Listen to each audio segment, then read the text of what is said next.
Parce que tu as réussi à appeler des gens et en 48 heures, tu as eu 36 millions. Alors la question que je me pose, c'est qu'est-ce que tu as utilisé comme stratégie pour les convaincre? Est-ce que c'était seulement de leur dire, vous aurez 1% qui les a motivés à finalement s'engager dans le projet? Et la deuxième question, qui va être la dernière que je vais poser, c'est quelles sont, alors on a des étudiants qui sont ici, quelles sont les idées de business qu'on peut proposer à ces étudiants? Peut-être que certains ne se sentent pas la fibre business, mais peut-être qu'avec les idées que tu leur donneras, ils se diront, ah, peut-être que je peux essayer celle-là ou celle-là ou celle-là. Alors, comment est-ce que j'ai fait pour les convaincre? L'entrepreneuriat est hautement spirituel. Pas religieux. Spirituel. Je vais expliquer. Il y a une expérience que nous on a menée à la Startup Academy. C'est une expérience sociologique. On se plaçait en route dans les heures de pointe, c'est-à-dire entre 17h et 18h30. Et lorsqu'on voyait les gens passer, on les interpellait et on leur demandait, grand frère, j'ai perdu mon porte-monnaie. S'il te plaît, je veux que tu me donnes 100 francs. Je vais prendre la moto pour rentrer. On a fait ça avec 100 personnes. Et on s'est rendu compte que sur les 100 personnes, il n'y a que 5% qui donnaient 100 francs. Parce que les gens disaient, tu es fou. Nous, on se lève à 4 heures. On passe charbonner toute la journée. On rentre, on est assis là, on stoppe le taxi, on attend des heures.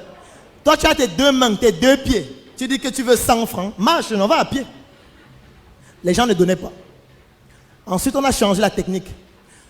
Maintenant, quand quelqu'un venait, qu'est-ce qu'on faisait? On lui faisait croire qu'il a de la saleté sur sa chemise ou sur son vêtement. Donc, on venait, on tapotait sa chemise. On lui disait, grand frère, il y avait la poussière sur ta chemise. Et dès qu'il disait merci, on lui disait vraiment, grand frère, j'ai perdu mon porte-monnaie, j'ai besoin de 100 francs. Et on est passé à 43%. En fait, c'est un principe spirituel. Lorsque vous donnez suffisamment, les autres se sentent redevables. Et les gens qui avaient assisté à mes conférences 1001 fois se sentaient redevables vis-à-vis des connaissances que je leur avais transférées. Que ce soit pendant la conférence, que ce soit avec les vidéos, que ce soit avec les textes, que ce soit avec les livres que je leur envoyais même parfois gratuitement. Et ils estimaient que mais Claudel a déjà trop fait pour moi, ce n'est pas normal. Et quand je venais dans leur dire, vous pouvez investir, ça devenait un moyen pour eux de rembourser la dette. C'est comme ça que j'ai réussi à les convaincre. En entrepreneuriat, les gens veulent demander, mais ils ne veulent pas donner avant. Moi, par exemple, je ne donne rien aux mendiants. Ça veut dire, même si j'ai 500 000, je vois quelqu'un qui mendiant, je ne donne même pas 100 francs. Je ne donne rien à un mendiant. Je lui dis, tu n'as qu'à crever. Même si tu n'as pas les deux mains, tu n'as pas les deux pieds. Il y a les gens qui n'ont pas deux mains, qui n'ont pas deux pieds, qui sont champions du monde. Toi, tu es en route, tu demandes de l'argent. Tu as donné quoi à qui? La preuve, c'est qu'il y a combien de personnes ici qui ont déjà donné 10 000 francs à un mendiant? Vous levez la main. Pourquoi est-ce qu'on ne donne pas 10 000 au mendiant? C'est parce que tu sais qu'il ne peut rien te donner. C'est pour ça que tu donnes 100 francs ou 200. Et tu ne donnes pas pour lui, tu donnes pour toi parce que tu vas avoir les bénédictions.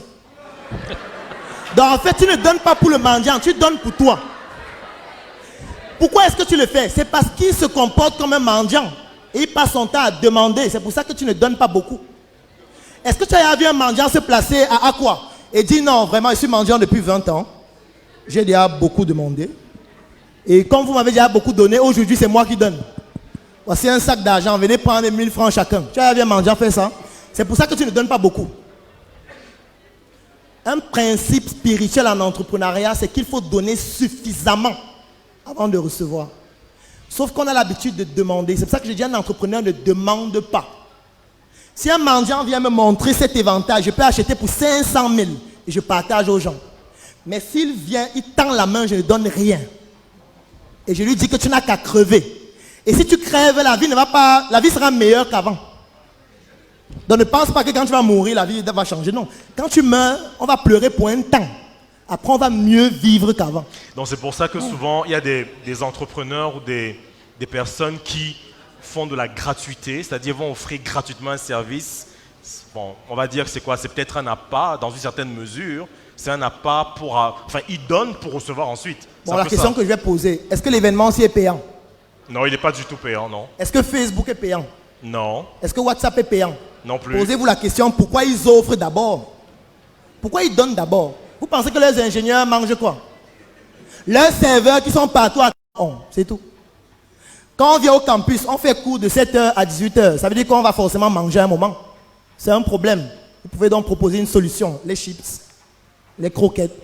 On est dans une salle comme celle-ci. On va faire cours pendant longtemps. Il va forcément faire chaud. On propose un éventail. On vend à 500. Vous n'avez pas besoin d'idées. Vous avez besoin d'observer les problèmes et d'apporter les solutions. C'est tout. Alors, soyez des solutions aux problèmes que vous rencontrez autour de vous. Merci beaucoup, Dr Claudel Noubissi. Merci infiniment. Merci. On va passer à la séance de questions et réponses. Et je passe la parole à Martine.